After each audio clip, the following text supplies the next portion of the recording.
এবিধ বন ঔষধে থাইৰয়ড হওক, পাইলছ হওক, কেঞ্চাৰ হওক, ব্ৰেইন টিউমাৰ হওক, HIV, যদি চকুৰ কিবা যদি সমস্যা আছে বা নাকৰ যদি কিবা সমস্যা আছে, ব্ৰেষ্ট টিউমাৰ, ব্ৰেইন কেঞ্চাৰ বা খাদ্য নলীত যদি কিবা কেঞ্চাৰ হৈ গৈছে, কিডনী ষ্টোন হ'ব পাৰে, চুগাৰ অৰ্থাৎ ডায়েবেটিছ যদি কাৰোবাৰ ব্যক্তিৰ যদি হৈছে, তেতিয়াহ'লে এই ভিডিঅ'টো আপোনালোকৰ বাবে।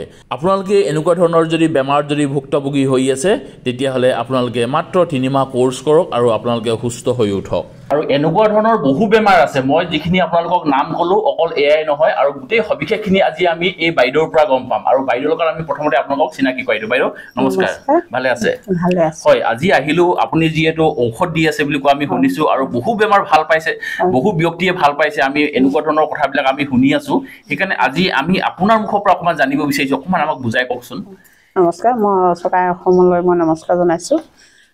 আজি মানে এইটোৱে মই এইখিনি মেডিচিন দি আছোঁ, আজি হ'ল মোৰ কেইবাবছৰ। এনেই 98ৰ পৰাই মই এইখিনি অলপ ৰাইজৰ সহায় সহযোগ হিচাপে বেমাৰ আজাৰ ভাল কৰিবৰ কাৰণে বনাই আছোঁ। কিন্তু এই এইখিনি ঔষধ, এইখিনি পাইলছৰ আৰু ইউটাছৰ, বেটছৰ, বন মেৰু আৰু এই ব্লাড কেঞ্চাৰ, নাকৰ চাইনাছ, চকু কেটেৰেক্ট, ব্ৰেইন টিউমাৰ আৰু প্ৰস্ৰাৱজনী কিছুমান পানী জমা হৈ থাকে যিটো, আৰু ইউটাছৰ প্ৰব্লেম, বেটছৰ, এইখিনি গোটেইখিনি মেডিচাইন মানে আজি যিমানখিনি লৈছোঁ 3rd ষ্টেজলৈকে কিন্তু চবেই ছাকচেছ হৈছে। এতিয়া আপুনি ইমানবিলাক নাম ক'লে বা ময়ো ভিডিঅ'টোৰ আৰম্ভণিতে বহুতখিনি বেমাৰৰ আমি নাম ক'লো, এই সকলোবিলাক বেমাৰ কি এইখিনি ঔষধৰ ভিতৰতে হৈ যায়? এইখিনি ঔষধতে সকলোবিলাক হৈ যায়। যে এইবিলাকতো আপুনি ঘৰত নিজে তৈয়াৰ কৰিছে নহয় জানো? এইবিলাক আপুনি নিজে তৈয়াৰ কৰা। এইবিলাকতো কিবা আমি পিঠাগুটি নিচিনা দেখিছো, এইবিলাকতো কিবা আমি আটা পিঠা কিবা এনেকুৱা টাইপৰ দেখিছো নহয় জানো? আৰু এইটো কালাৰ বেলেগ হৈছে, এতিয়া মেডিচিন দিলো, আৰু এইটো এতিয়া প্ৰথম সনা আছে, বগা হৈ আছে, এইটো কালাৰ, এইটো ৰঙা হৈছে, তাৰপিছত এইটো বগা পৰি যাব, এতিয়া কেঁচা হৈ আছে, এইটো শুকালে বগা হৈ যাব।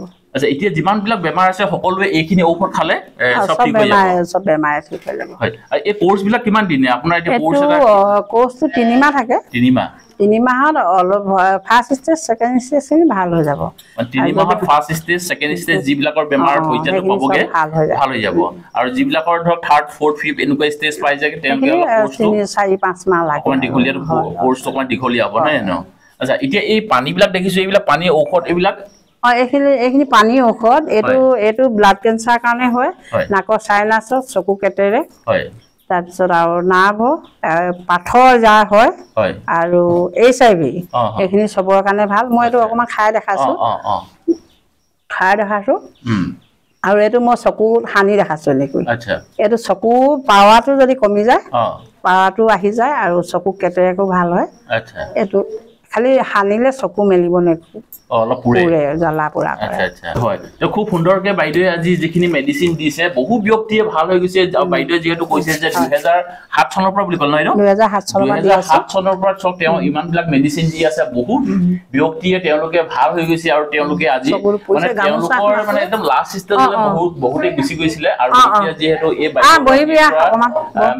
এই বাইদেউগৰাকীৰ পৰা এতিয়া মেডিচিন খাই পেলাই বহু ব্যক্তি ভাল হৈ গৈছে। সেইকাৰণে আজিও আমি ভাবিলো, যিহেতু বহু ব্যক্তি এতিয়াও আছে ধৰক তেওঁলোকে অপাৰেশ্যন কৰিব নোৱাৰে বা বিভিন্ন ধৰণৰ হস্পিটেলত গৈ পেলাই তেওঁলোকে ট্ৰিটমেণ্ট কৰিব নোৱাৰে, সেইকাৰণে বাইদেউৰ ওচৰত যদি আহে, বহু কম খৰচত বাইদেৱে ট্ৰিটমেণ্টবিলাক কৰি দিয়ে, আৰু খুব সোনকালে মানে আপুনিতো একদম ধৰক মানে মেক্সিমাম ধৰক আপুনি পাৰ্চেণ্টেজটো দিব নহয় জানো? তেওঁলোকৰ 90% মানে আপুনি মানে বেমাৰটোক দিবই যে তেওঁ ভাল হ'বই নহয় জানো? খুব কমহে মানে ব্যক্তি মানে ব্যক্তিয়ে 4th ষ্টেজ যেতিয়া আহে, তেখেতলোকৰ মোৰ লিষ্টত মই নিদিওঁ, নিজৰ সুবিধা অনুযায়ী যদি খুৱাব পাৰে, নিজে দায়িত্ব লয়, তেতিয়াহে মই সেইজনক দিওঁ।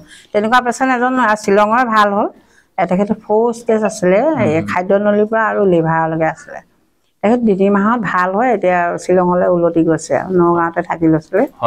তেখেতে কিন্তু বহুতখিনি আৰাম পায়, এতিয়া ৰাস্তাৰ পৰা খোজকাঢ়ি আহিব পাৰিলে, য'ত বিচনাৰ পৰা ধৰি ওলোৱা সোমোৱা কৰিছিলে তেখেতক। আচ্ছা, আৰু এটা কথা সুধো, যেতিয়া ধৰক আপোনাৰ এইবিলাক ঔষধ খাই থাকিব, কিবা বাধা আছে নেকি? এইটো খাব নালাগে, সেইটো খাব নালাগে, বা মাছ মাংসই হওক বা চব্জি হওক বা কিবা তেনেকুৱা কথা আছে নেকি? এইখিনি বাধা আছে।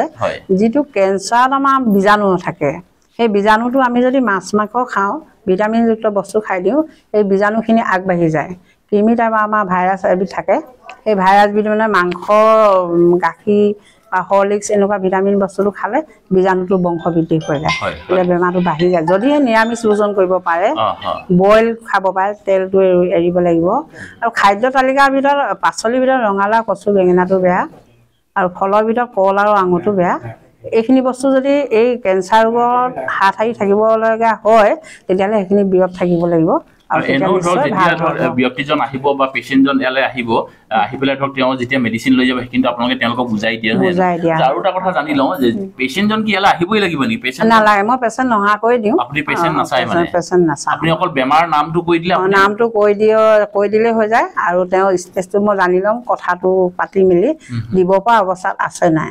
যদি দিব পৰা অৱস্থাত আছে মাতো গাৰ্জেনক, যদি তেওঁ খাব পৰা অৱস্থাত নাই, কণ্ডিশ্যনটো বুজি মেলি মই নোৱাৰো বুলি মানে যিখিনি আপুনি পাৰে বুলি ক'ব, যিখিনি নোৱাৰে ফোনতে মই নোৱাৰো বুলি কৈ দিওঁ। হয়, আপোনাৰ নাম্বাৰটো আমি স্ক্ৰীনত দি দিব পাৰিম?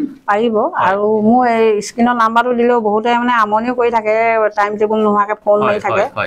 সাধাৰণতে মই প্ৰত্যেক মাহৰ 10-11 তাৰিখে বন্ধ ৰাখোঁ, আৰু প্ৰত্যেক সপ্তাহৰ বৃহস্পতিবাৰ দিনটো মই বন্ধ ৰাখোঁ। হয়, স্ক্ৰীনত মই বাইদেউৰ নাম্বাৰটো দি দিছোঁ, আপোনালোকে বাইদেউক ফোন কৰিব পাৰে। কিন্তু উধাই যেতিয়াই দি দিয়ে আপোনালোকে ফোন নকৰিব, এটা সময় লৈ পেলাই আপোনালোকে বাইদেউক ফোন কৰক। কাৰণ কেলৈ পেচেণ্টটো বহুত থাকে, বাইদেৱে ইমান বেছি সময় দিব নোৱাৰে। আৰু বাইদেৱে কৈছে যে প্ৰতি মাহৰ 10 তাৰিখ আৰু 11 তাৰিখে এই চেম্বাৰ বন্ধ থাকে, আৰু প্ৰতি সপ্তাহৰ বৃহস্পতিবাৰে বন্ধ থাকে। সেইকাৰণে আপোনালোকে আহিলে বাকীকেইটা বাৰত বা বাকীকেইটা তাৰিখত আপোনালোকে আহিব পাৰিব, আৰু আপোনালোকৰ যিকোনো বেমাৰ আপোনালোকে ইয়াত সুস্থ কৰি ইয়াৰ পৰা যাব পাৰিব।